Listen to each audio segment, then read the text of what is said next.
That might have been the most impressive win of the season. The Knicks go into Philadelphia, a team that's beat them at Madison Square Garden twice earlier in the season, and defeat the Philadelphia 76ers 112-109. And it has Knicks fans fired up. We're going to talk about the game, how we got to that final score. I'm going to explore some trades because I am pretty much convinced that the Knicks need to move off two guys. I think you know who they are. I definitely think the team needs to move off one of them. Two, I actually think gives more flexibility. I'm going to go through those trade possibilities. And also a report came out about a Giannis deal that includes the Blazers, who own the rights to the Bucks pick. So it has interesting dynamics with that trade. And it also coincides with the information I got about the framework for a Giannis deal this season. Of course, Giannis is out.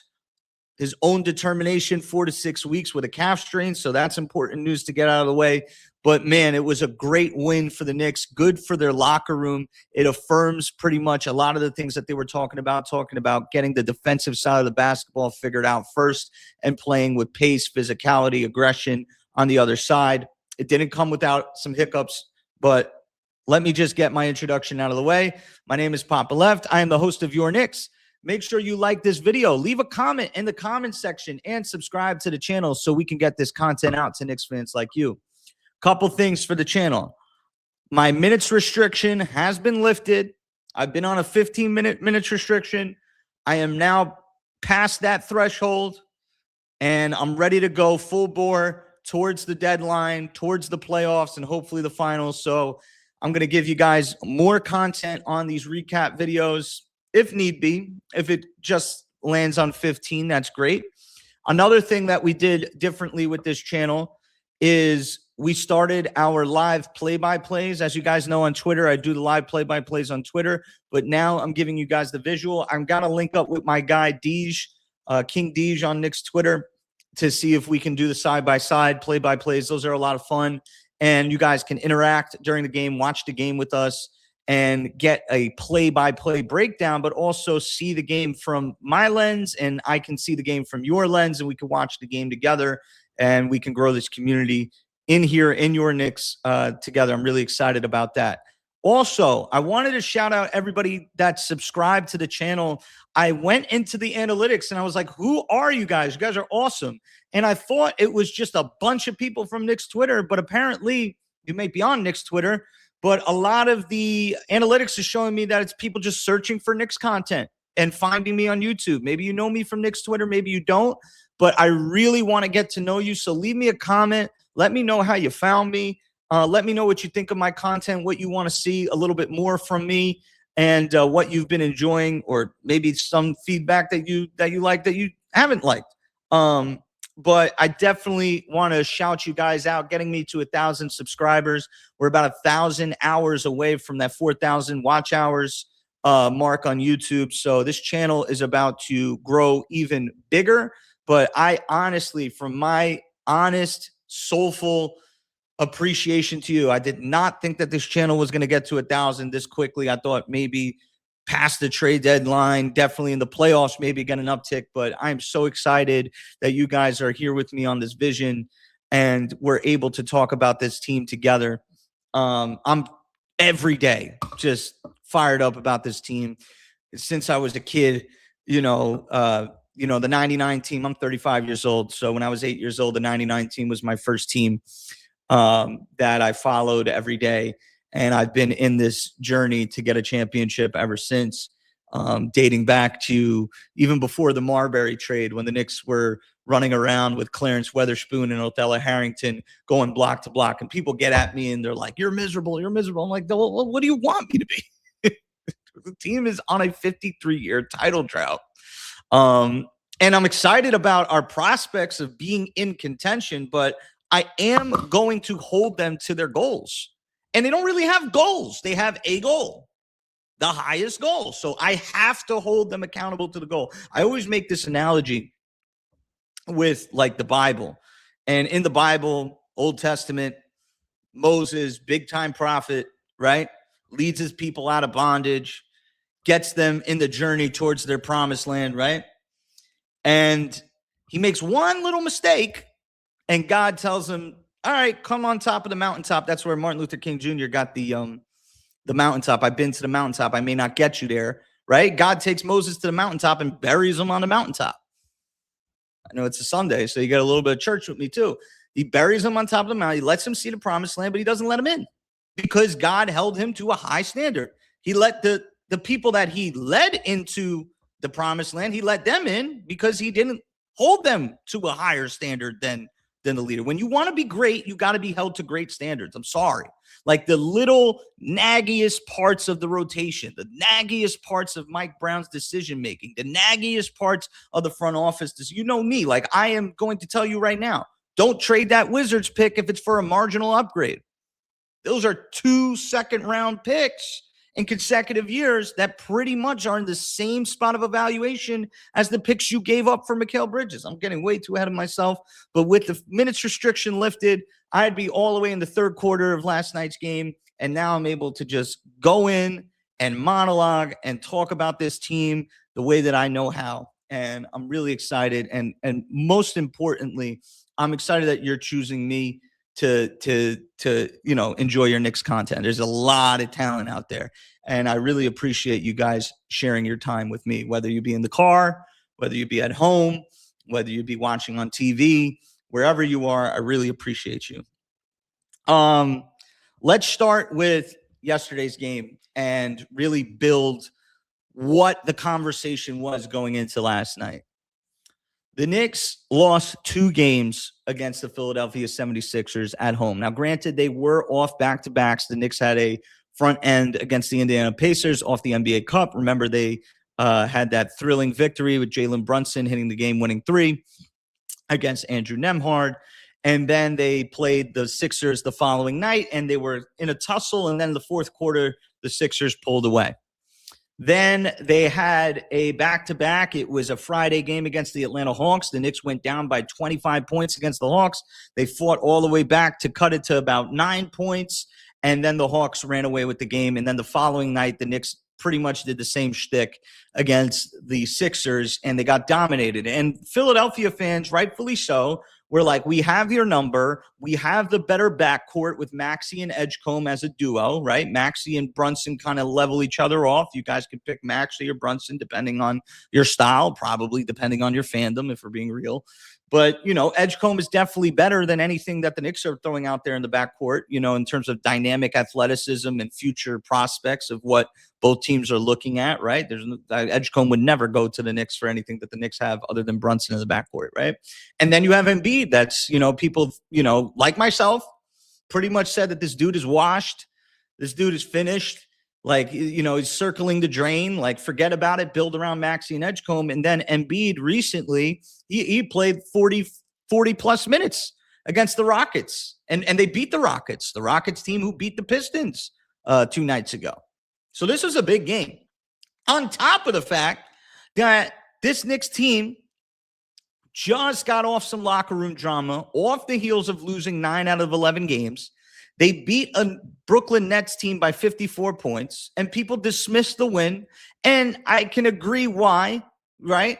The Brooklyn Nets are a tanking team. They have Michael Porter Jr., a couple vets, and mostly kids that are rookies with Traore, Yeoman, and Powell, and Danny Wolf, right? Like, this is not a team that you say, all right, we've broken out of the slump because we beat the Nets, right? Even though the Nets, the following night, we're up 121-118 with 2 seconds left in overtime against the Boston Celtics, who are spiraling right now. By the way, they lost to the Bulls last night.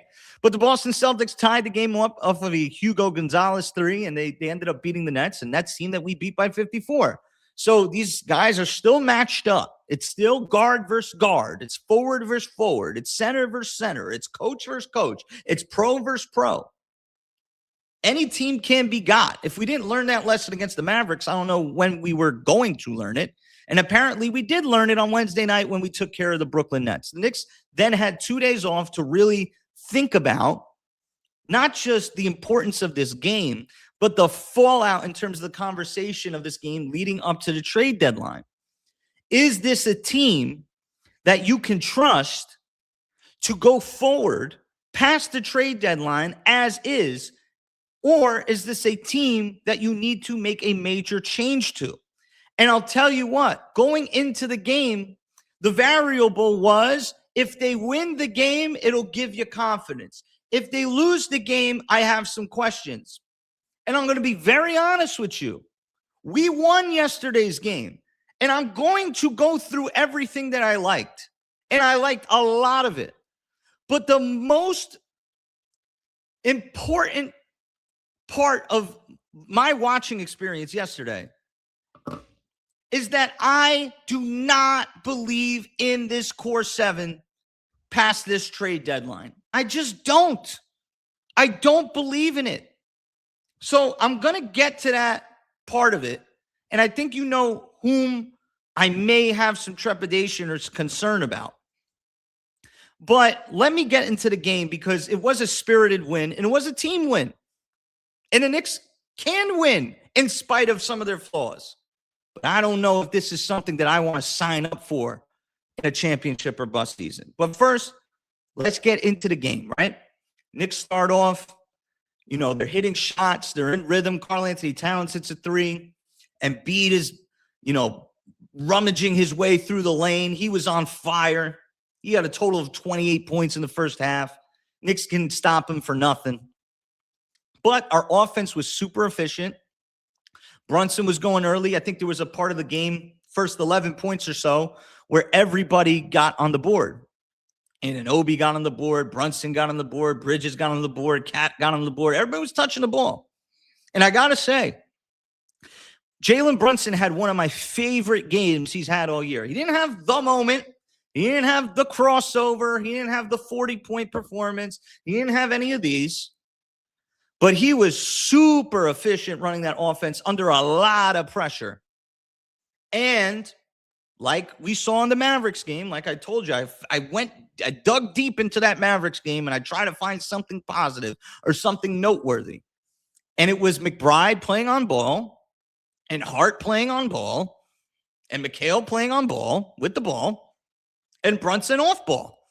And you saw a lot of that, especially through the process of the game where Brunson is coming off baseline screens, where he's going down in the action, popping back up, getting to a better spot instead of exerting energy to get there. And, the team's process is let's deny the wings. Well, it's easier to deny Josh Hart and Mikal Bridges and OG Anunoby, but you have to run around with Brunson, really have to pay attention to him, and it opens things like backdoor cuts, and it helps things like dribble handoffs and reads like that. So I thought Mike Brown has done a really good job of consistently, regardless of the personnel. Maybe it helps the fact that he's got Shamet back, more decisive players within the rotation. But they have done a really good job of spacing the floor and converting their offense into different looks, whether it be Brunson on ball, KAT with the ball, high up on the 3-point line and reading through these actions. So I thought our offense was great. Defense started out slow. Defense was a problem. We gave up 34 points in that first quarter. Left the first quarter 34-34. And again, shout out to Rick on Knicks Twitter. This is not a Mike Brown issue. This is a starting five issue. This is not a Tibbs issue. This is a starting five issue. And again, Brunson and KAT, phenomenal talents. And here's a take that I will give credence to. I've kind of dismissed it when I've seen it, but there's a take that goes back. They say, Brunson with 4 defenders on the floor, you can hide Brunson a little better and you don't really notice his defense. And I thought about that and I said, you know what? I agree with that. You know what? I've been a little hard on the individual, abilities of the defense for Brunson and KAT, but you know what? You're right. But then I thought back to game 3 against the Pacers, and I thought back to the lineup. It was KAT, DeLon Wright, Shamet, McBride, and Josh Hart. And I'm like, well, KAT with energy guys in defense works as well. I'll tell you what doesn't work. And what is being pivoted off of and being staggered is Brunson and KAT. And to me, when you look at the star, everybody talks about is KAT a number 2. There is no team that is out there that I can think of that really has this issue where their two best players do not work well together. Either their team is top heavy and they have a superstar, like Cade Cunningham doesn't have a second man with him. It's Cade and that's the machine and they play tough. But even SGA has Jalen Williams with him, right? Even Jokic has Murray with him, right? They play well together, right? Tatum and Brown when they're healthy, right? Maxey and Embiid. I guess there's some concerns there with how they operate in late game situations, but the you don't have to stagger them. They can play well together. I don't think that is going to work, over the course of 4 series. It's just too much pressure on Mike Brown to configure the lineups and make everyone happy. And these are 2 stars. These aren't 2 role players. They need to play 35, 40 minutes. And there comes with a groaning and a discontent and a ego problem when KAT is the reason, when his absence is the reason why the team is playing well. How do you keep KAT engaged? There's a lot of ego involved here. Anyways, Knicks go into that second quarter. There was a big play that I thought really changed the momentum of the game. It was 39-36, and Josh Hart picked up a 3-point foul on Paul George. He's hiding behind a screen. Josh got above the screen finally, and then he got into the shooting zone, and he may have hit George on the arm. I'm not even sure, but picked up the foul at 39-36, and the Knicks ended up putting George on the line, slowed the game down, hit 3 free throws. Then George gets hot out of the mid-range, 41-39. And, the Knicks actually ended up getting a bucket to tie it at 41-41. But then the energy of the game, we devolved back into jogging back on defense. OG hits a nice little one-on-one move, a good physical move going down low, and he's really proven himself pretty much in the last stretch of games that he can go down and get a bucket. Right? But at 41-41, they just let Quentin Grimes go down the court and get a dunk. And it's 43-41. Mike Brown calls timeout.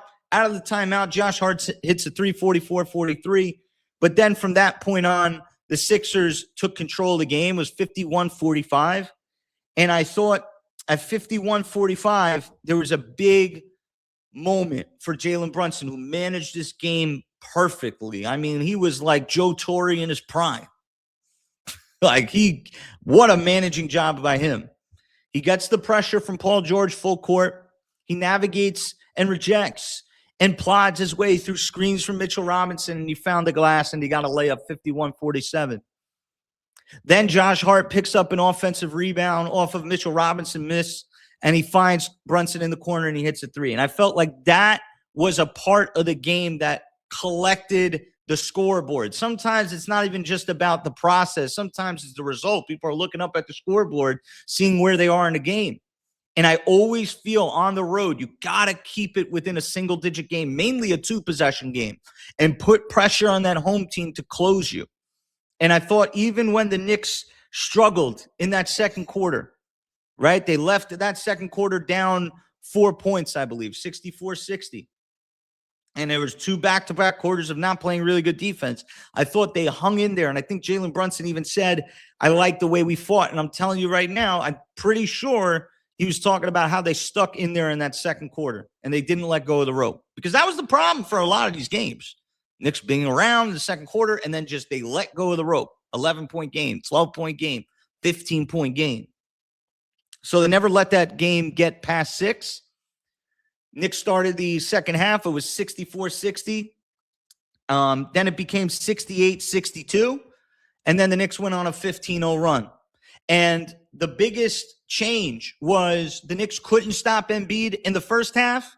In the second half, Mitchell Robinson had all the answers for him. Karl Anthony Towns had to leave with 4 fouls early in the third quarter, about 9.5 left in the third.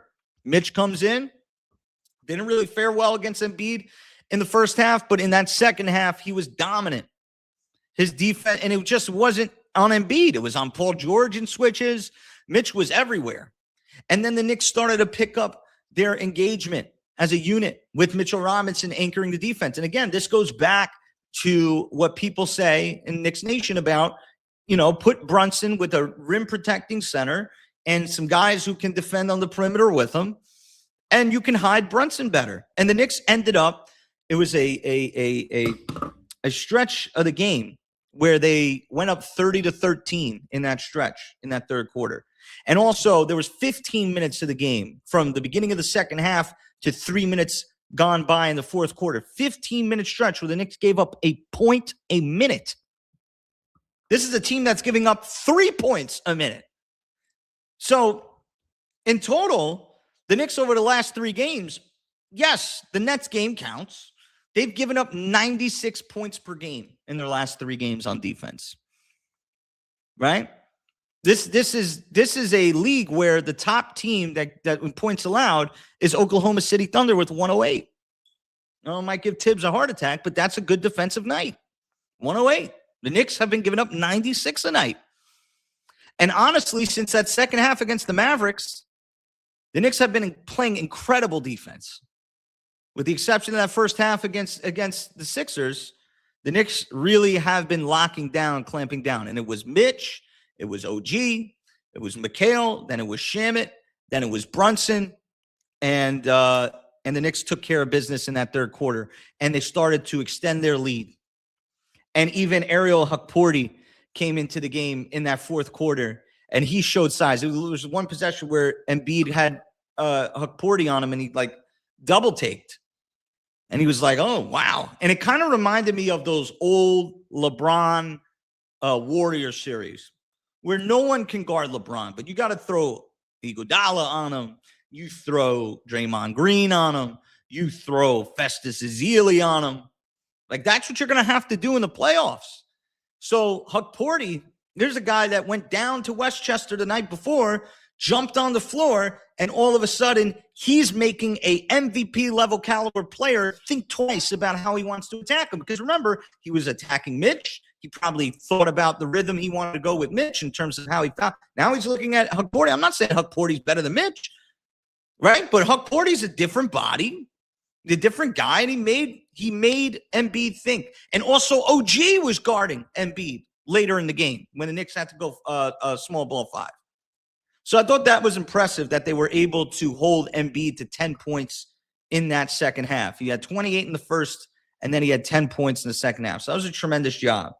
The story of the second half was twofold. It was the Knicks with their unit of Mitchell Robinson playing defense, and then Shamet and Deuce and Brunson and OG and these guys playing great defense.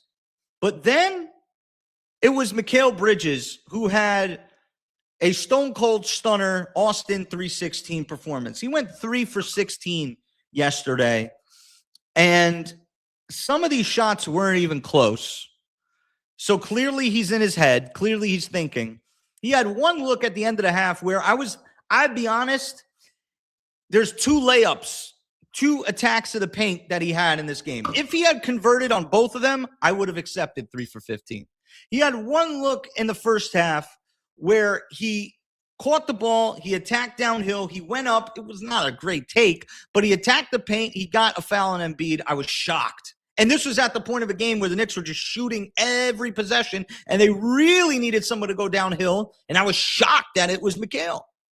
In the second half, there was a possession where the ball found Mikal in the corner. He attacks the closeout, and instead of dunking it or going up strong against Dominic Barlow, he goes for an up and under, complains about the foul call, which was not a foul, and it was a ridiculous layup, a cowardly layup.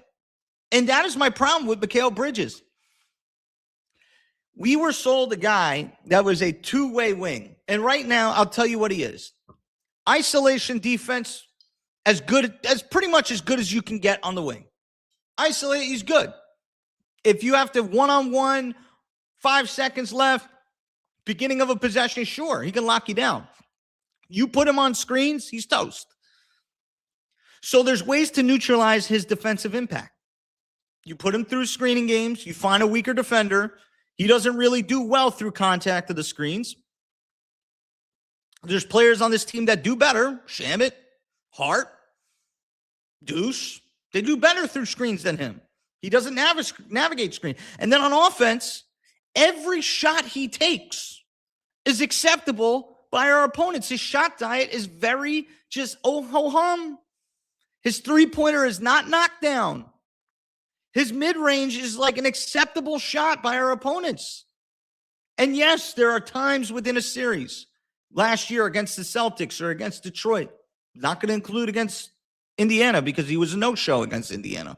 Especially going up against Tyrese Halliburton. And last night going up against Tyrese Maxey, he's just a no-show. 3 for 16.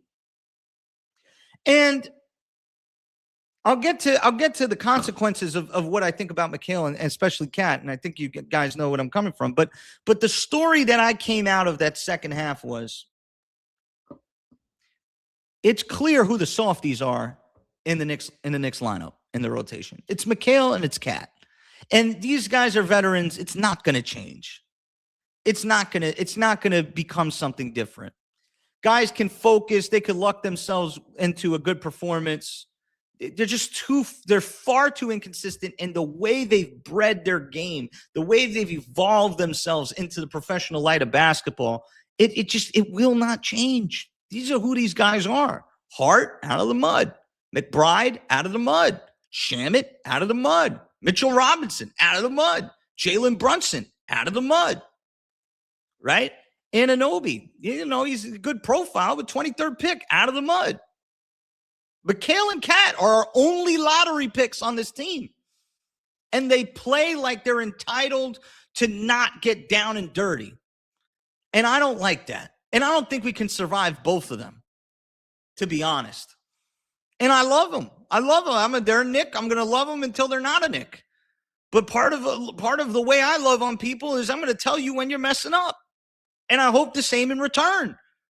But that these guys are just way too avoidant of contact. They don't know how to play through. One guy doesn't know how to play through physicality. We can't. The other one wants nothing to do with it. So the Knicks are up 17 points, 18 points in the fourth quarter. And Mikal just shoots them out of the game.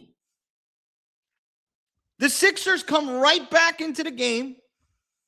They cut the lead to 102-99. OG Anunoby gets a tip dunk at 104-99. Then VJ Edgecombe off a help off Embiid, which I thought was ridiculous. Edgecombe's been hitting big shots at the end of these games all year. He hits a shot, 104-102. Then OG hits a shot in the corner for a three. Then OG gets a stop on Embiid. Shamet hits a corner three with 41 seconds left. I'm saying it's game, right? 107, 102, 110, 102. Sixers call timeout, 41 seconds left. And in the next 8 seconds, the Sixers found themselves at 110, 107 with a steal, with an offensive foul on Brunson that got reviewed, and then Brunson went to the line.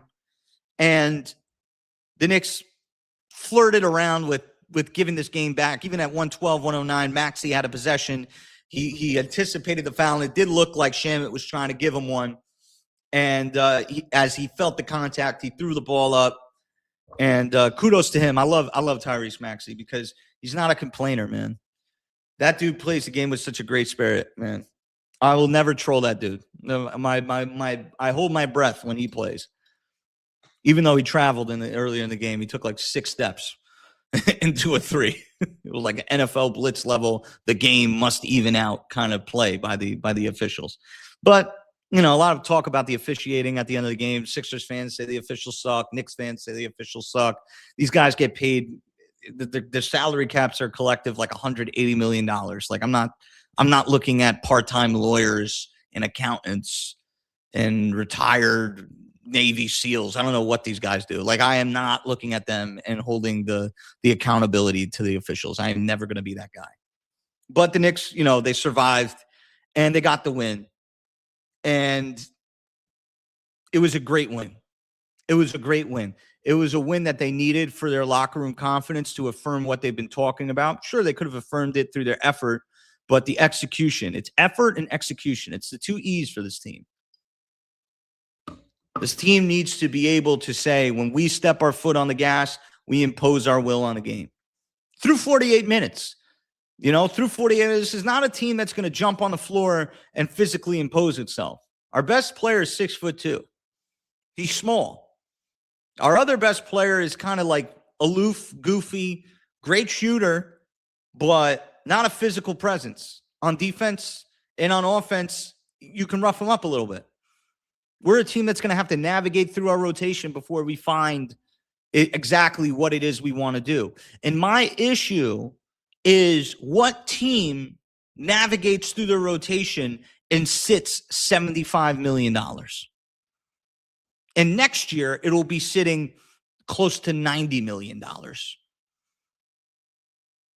Like, I understand you want to sit Josh Hart. You may want to sit Shamet or McBride and get another six-man in there, but sitting a $50 million center and what's next year going to be a $37.5 million guard wing and Mikal Bridges, I can't. I don't know if I could do that, guys. Not just for next year, but for this year. And I've explored some ideas. I got some ideas here on how we're going to get out of this. Because if I'm Leon Rose, of course, Giannis is interesting, but Giannis is interesting this year. They got the calf strain with the 4 to 6 week potential timeline. The calf strain comes with Achilles injury risks. And then you got next year that you can move for him. But even so, even if Giannis is off the table, I just don't think that we're getting enough for Mikal Bridges this year at 24 mil. I don't know if we're getting enough from Karl-Anthony Towns. So when I say get off these dudes' contracts, I'm not just saying it as a salary dump. There's a world where you can get off them as a salary dump. By the way, I got this really cool Ray Allen. Shout out to Deuce McBride. He became Ray Allen out of nowhere. This is what I've been playing with during the podcast. But I don't know if these dudes, I think we could salary dump them and get better. Yesterday, they were both additions by subtraction. So when people say, oh, we can't do it without KAT, we can't do it without Mikal, we just did. And if we do it without him via trade, we get talent back.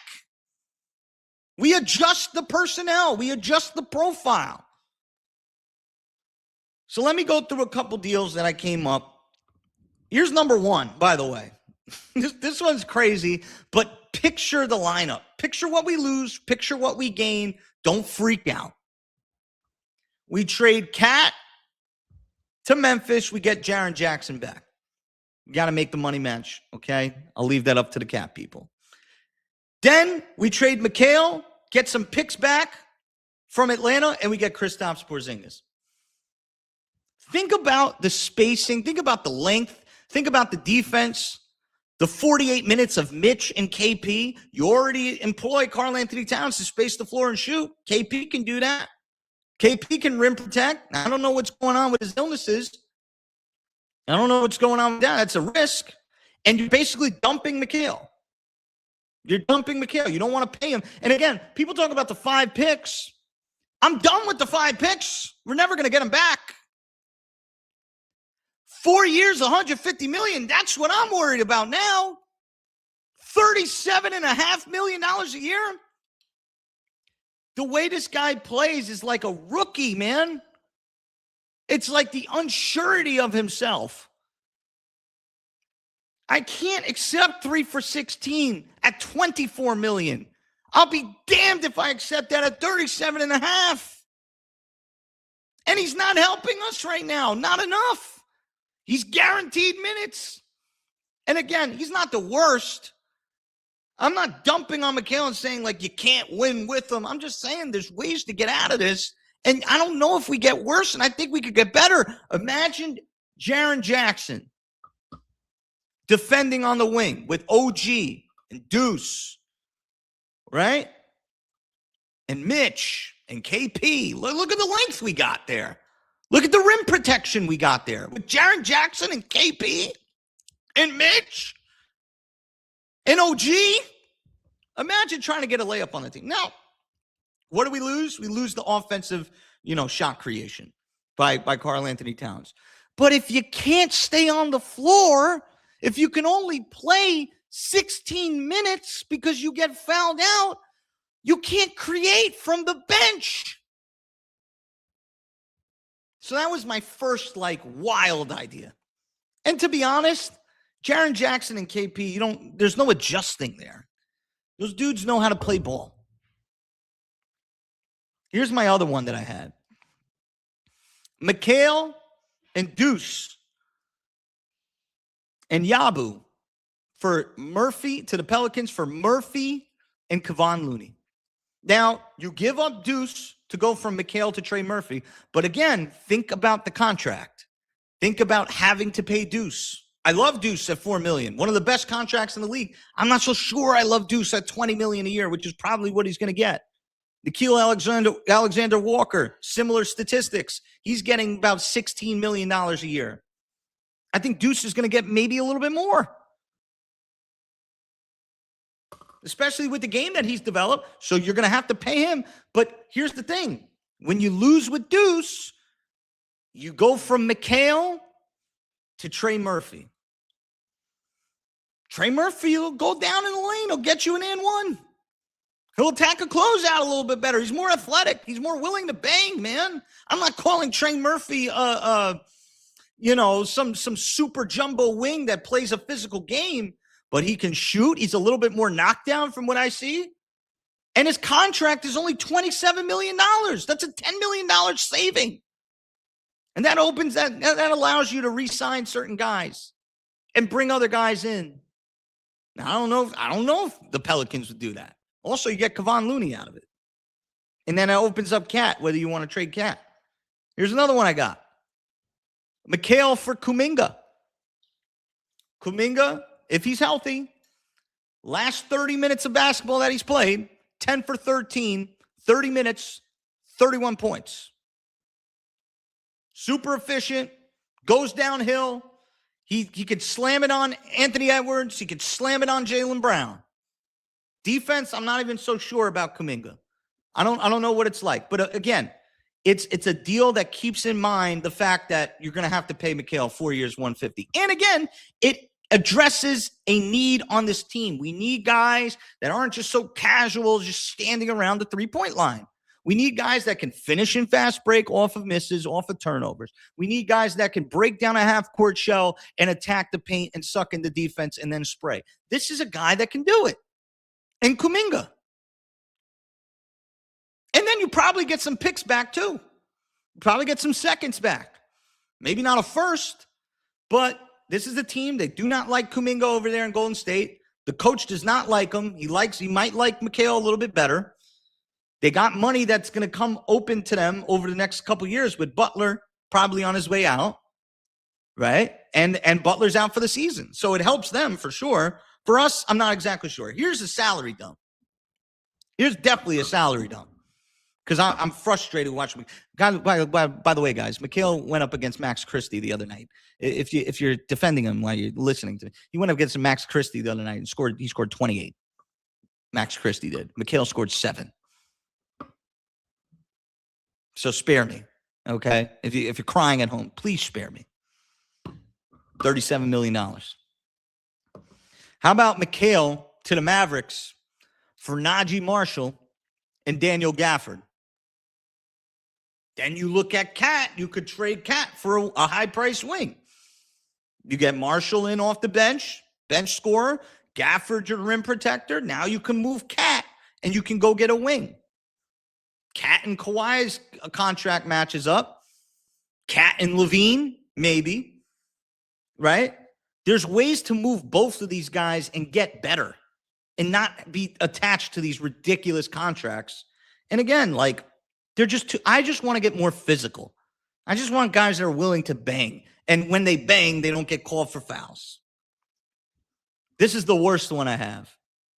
But I do like this player, and I think he could play well with Brunson as they push him off ball a little bit. And I think he can back up the second unit a little bit. Mikal, this is a salary dump. Maybe you get picks back. I don't know. Mikal for Colin Sexton and Grant Williams. Now, you might unsubscribe on this one.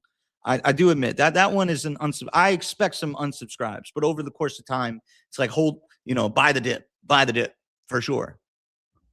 But again, that's how what I think about Mikal Bridges right now. Colin Sexton, he ain't afraid to go attack the lane.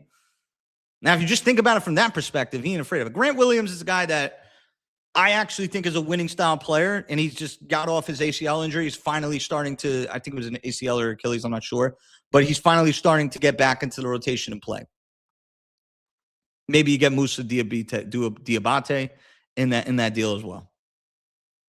Then you got the Bulls, who have 5 expiring contracts. They got Vucevic, they got John Collins, they got Kevin Huerter, they got Ayo Dosunmu, and Kobe White. They have to move some people. Now, I heard that they're talking about Zion Williamson. I heard that they're looking at Anthony Davis. I heard that the Hawks are looking at Anthony Davis. So it'll be interesting to see. But the 5 expiring deals, the Bulls are a team to watch.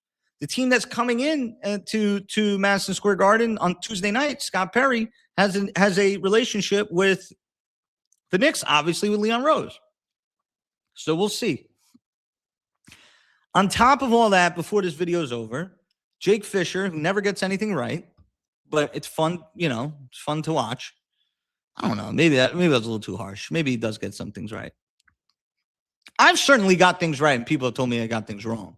So screw it. Jake Fisher said that there's an interesting, interest in Mikal Bridges from the Portland Trailblazers. Portland apparently has always liked Mikal Bridges back to his days in the Western Conference. And the Portland Trailblazers own the Milwaukee Bucks draft capital. And there's talks that Portland would give up 2 draft picks to get Mikal Bridges. And they have salaries over the next 2 years that are not a part of their build, which are Drew Holiday and Jeremy Grant, which they could send over to Milwaukee or to us. I'm not exactly sure where they would go. And Giannis would go to us with Karl Anthony Towns going out to Milwaukee.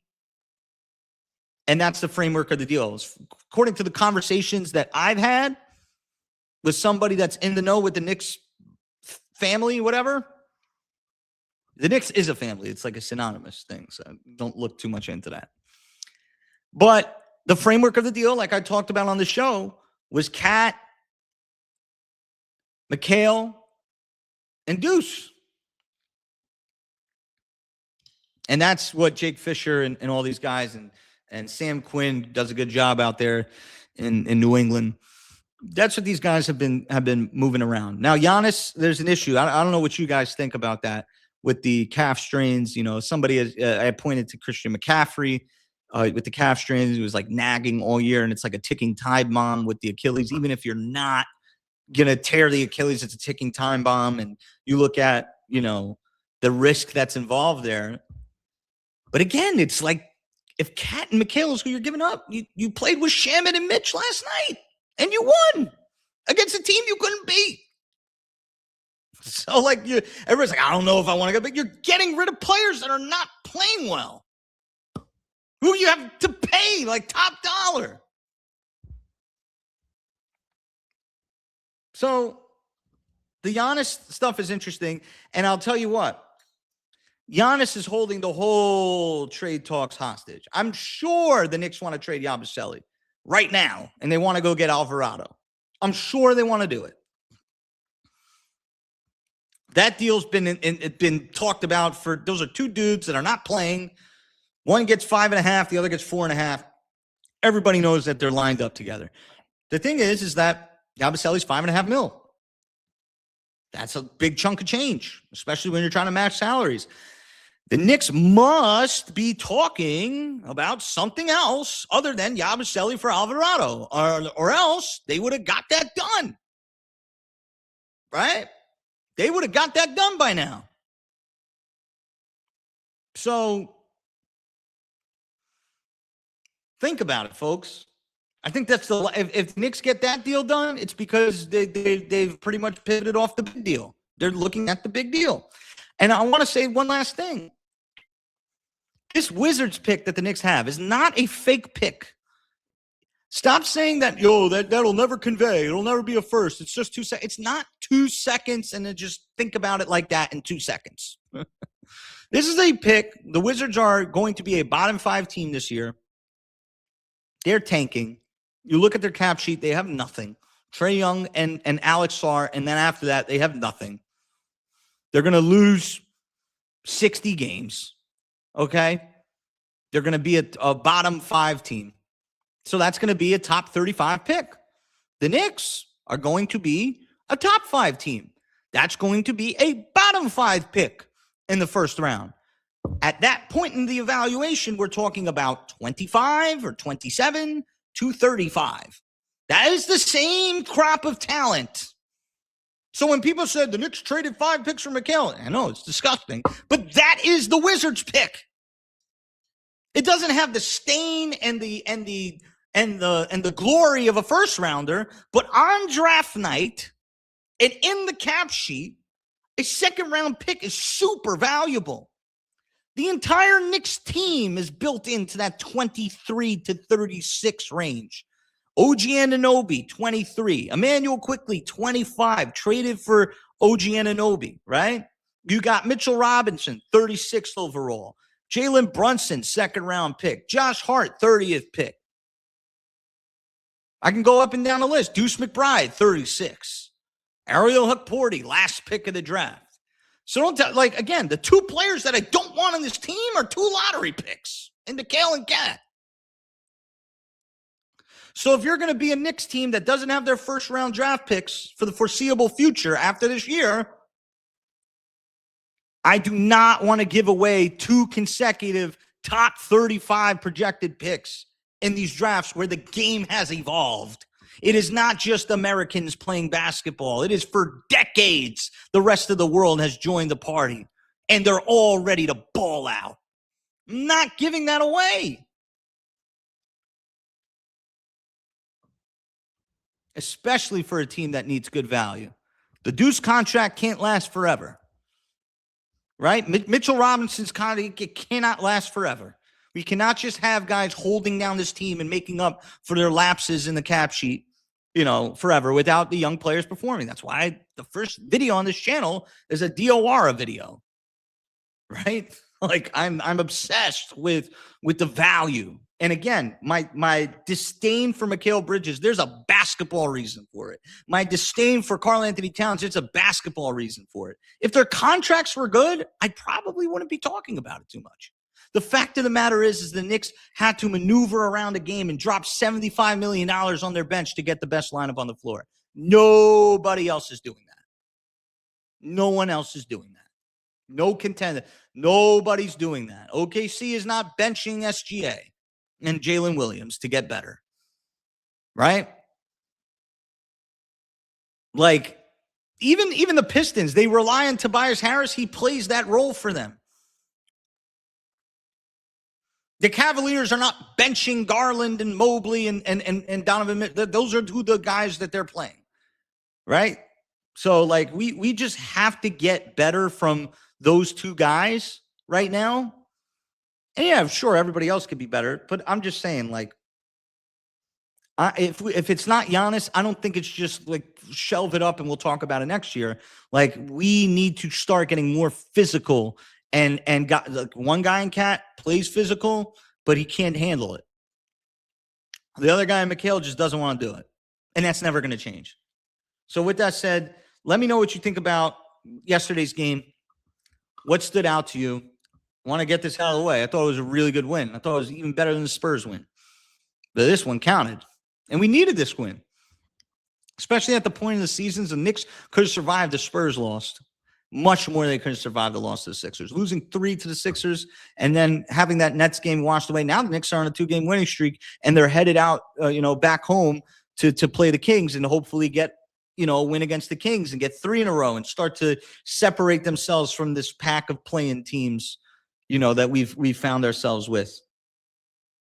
But what do you think about last night's game? What do you think about some of the trade ideas I come up with? Are you a guy that thinks, we just need a marginal move? And what is that marginal move that you think helps us push the needle? Because right now we are not a championship level product right now. We are still, even with the effort, we are still searching. I just want to let you know, again, back to that analogy with Moses in the Bible. You want to be great, you got to be held to great standards. You cannot be held to vibes. Vibes is like getting through the desert. Oh, wow. No, we're not in bondage anymore. This is cool. Oh, they got an idol here. Oh, that'll be fun. No, like you gotta go fight. You gotta go fight. You gotta go conquer, right? I'm not believing in all that. I'm not projecting my belief in all that and telling you that that's what I believe. I'm just saying that's what the story is, right? Anything that I missed here? Free throws are terrible. Free throws were awful. Our 3-point shooting wasn't good either. Shout out to Tibbs. He helped retire Derrick Rose in Chicago. You don't have to shoot well to play well. Shout out to Sean from the Knicks, Knicks Film School. Dropping that gem on me. Maybe throw up. All right. Pretty good. I thought Hart played well too. I thought Josh Hart had great energy yesterday. Thought he was phenomenal. Good, timely too. Timely, very like he gets up for those games in Philly. You could tell. With that said, man, I pretty much that's pretty much it. Shout out to us, man. We're at 51 minutes. Great job, man, by this channel. Thank you for sticking around and stay tuned for the rest of the content on Your Knicks. Make sure to check out the rest of my videos on the rest of the channel. This is Your Knicks.